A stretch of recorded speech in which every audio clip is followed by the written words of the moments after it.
प्रिय विद्यार्थियों, आज हम इस वीडियो में पाठ लखनवी अंदाज के अभ्यास संबंधी प्रश्नोत्तरों पर चर्चा करेंगे। इससे पहले हम 2 वीडियोस बना चुके हैं जिसमें हमने पाठ के विषय में विस्तृत जानकारी दी है और लेखक यशपाल जी के बारे में भी बताया है। आप लिंक पर जाकर उन्हें देख सकते हैं, लिंक डिस्क्रिप्शन में है। तो आरंभ करते हैं प्रश्नोत्तर। प्रश्न 1। लेखक को नवाब साहब के किन हाव भावों से महसूस हुआ कि वे उनसे बातचीत करने के लिए तनिक भी उत्सुक नहीं हैं?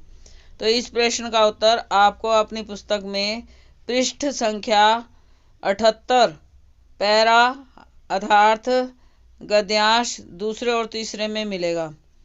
तो आप इसका आरंभ ऐसे लिखेंगे।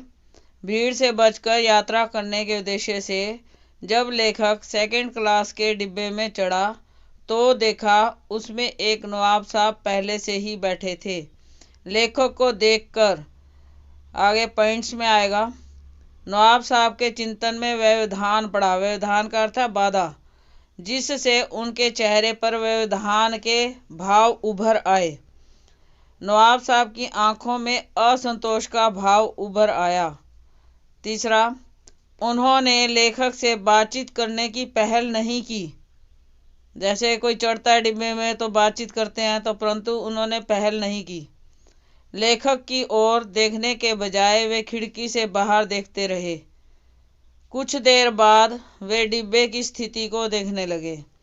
इन हाव भावों को देखकर लेखक ने जान लिया कि नवाब साहब उनसे बातचीत करने के लिए इच्छुक नहीं हैं। प्रश्न 2। नवाब साहब ने बहुत ही यत्न से खीरा काटा, नमक मिर्च बुरका, अंततः सूंघ कर ही खिड़की से बाहर फेंक दिया। उन्होंने ऐसा क्यों किया होगा? उनका ऐसा करना उनके स्वभाव के और क्या इशारा करता है? तो इसके उत्तर में आप लिखेंगे, नवाब साहब ने यत्नपूर्वक खीरा काटकर नमक मिर्च छिड़का और सूंघ कर खिड़की से बाहर फेंक दिया। उनका ऐसा करना उनकी नवाबी ठसक को दिखाता है। वे लोगों के कार्य व्यवहार से हटकर अलग कार्य करके अपनी नवाबी दिखाने की कोशिश करते हैं। उनका ऐसा करना उनके अमीर स्वभाव और नवाबीपन दिखाने की प्रकृति या स्वभाव की ओर इशारा करता है। प्रश्न 3। बिना विचार, घटना और पात्रों के क्या कहानी लिखी जा सकती है? यशपाल के इस विचार से आप कहाँ तक सहमत हैं? तो इसके उत्तर में आप लिखेंगे कि लेखक का मानना है कि बिना विचार, घटना और पात्रों के क्या कहानी लिखी जा सकती है, अर्थात विचार, घटना और पात्र के बिना कहानी नहीं लिखी जा सकती। मैं लेखक के इन विचारों से पूर्णतया सहमत हूँ। वास्तव में कहानी किसी घटना विशेष का वर्णन ही तो है। इसका कारण क्या था, कब घटी, परिणाम क्या हुआ तथा इस घटना से कौन कौन प्रभावित हुआ आदि का वर्णन ही कहानी है। अतः किसी कहानी के लिए विचार, घटना और पात्र होना बहुत ही आवश्यक है। प्रश्न 4। आप इस निबंध को और क्या नाम दे सकते हैं? तो आप सोचिए क्या क्या नाम हो सकते हैं। हमारे विचार से नाम हो सकता है नई कहानी लिखने का विचार, आडंबरपूर्ण रईसी का प्रदर्शन, खीरे वाले नवाब साहब, झूठी शान, नवाबी दिखावा, और इसके अतिरिक्त रस्सी जल गई पर ऐंठन न गई। तो इसका मतलब यह है कि नवाब साहब की नवाबी चली गई परंतु उनके दिखावे की प्रवृत्ति उनसे नहीं हटी, उनसे दूर नहीं हुई। प्रश्न 5 कै भाग। नवाब साहब द्वारा खीरा खाने की तैयारी करने का एक चित्र प्रस्तुत किया गया है। इस पूरी प्रक्रिया को अपने शब्दों में लिखें। तो आपकी पुस्तक में पेज 89 के ऊपर के हिस्से में इसका उत्तर मिलेगा। तो आप लिख सकते हैं कि नवाब साहब पैसेंजर ट्रेन के सेकंड क्लास के डिब्बे में आराम से बैठे थे। उनके सामने साफ तौलिए पर 2 चिकने खीरे रखे थे। नवाब साहब ने सीट के नीचे से लोटा निकाला और खीरे खिड़की से बाहर धोए। उन्होंने खीरों के सिरे काटे, गोंद कर उनका झाग निकाला और खीरे छील कर फांके बनाई। उन पर नमक मिर्च बुरका।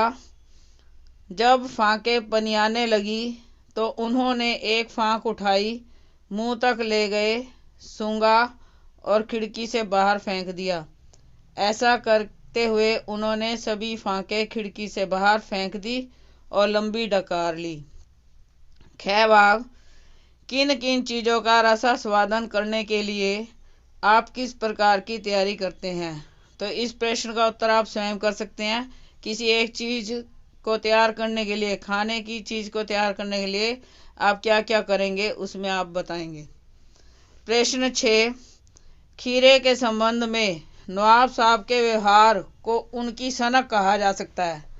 आपने नवाबों की और भी सनकों और शौकों के बारे में पढ़ा सुना होगा, किसी एक के बारे में बताएं। तो पुराने ज़माने से ही नवाबी जो अंदाज प्रसिद्ध रहे हैं, नवाबों की बहुत सी सनकें हैं। उनमें से पान रखने की सनक सबसे अलग होती है। कुछ नवाब तो एक क्षण के लिए भी पान के बगैर नहीं रह सकते। वे जहाँ भी बैठते हैं उनका पानदान उनके साथ होता है।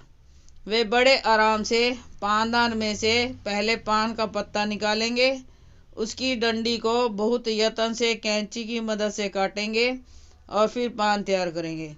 इसके बाद पान को साफ कपड़े से या पोंछेंगे या फिर उसे पानी से धोएंगे। चूने और कत्थे को पान में लगाएंगे। इलायची, सौंफ, गुलकंद आदि उसमें मिलाकर उसकी तह बनाकर बड़ी नजाकत से उसे मुंह में डालकर चबाना शुरू कर देंगे। तो यह इसका उत्तर हो गया। प्रश्न नंबर 7, क्या सनक का कोई सकारात्मक रूप हो सकता है? यदि हाँ, तो ऐसी सनकों का उल्लेख कीजिए। तो इसके उत्तर में आप लिखेंगे, हाँ, सनक का सकारात्मक रूप भी हो सकता है। प्रसिद्ध व्यक्तियों, वैज्ञानिकों की सफलता के पीछे उनकी सनक ही होती है।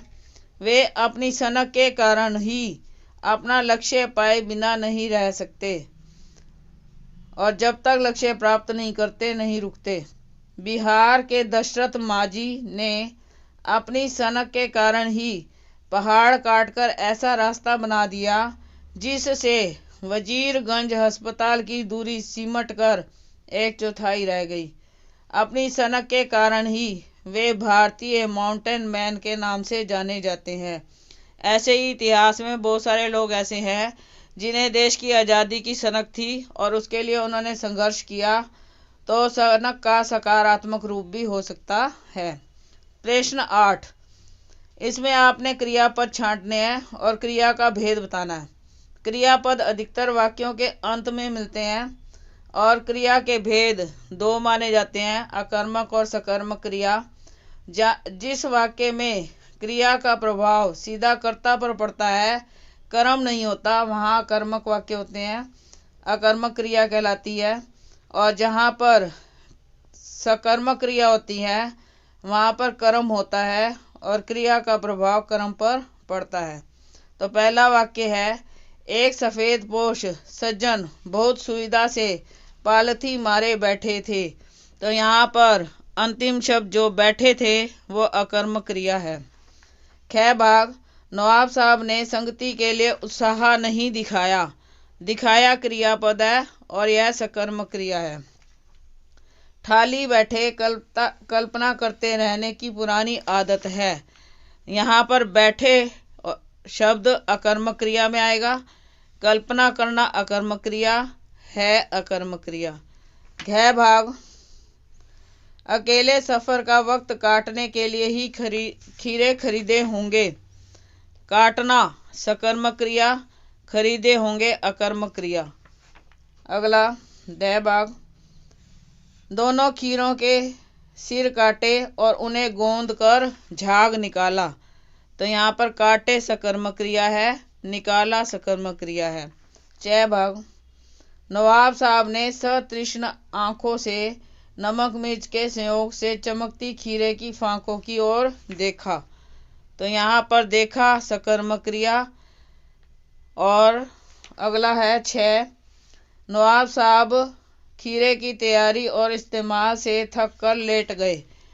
लेट गए क्रियापद है और यह अकर्मक क्रिया है। जेब से चाकू निकाला, इसमें निकाला शब्द जो है सकर्मक क्रिया है। तो इसके साथ ही हमारा अभ्यास कार्य समाप्त होता है। धन्यवाद।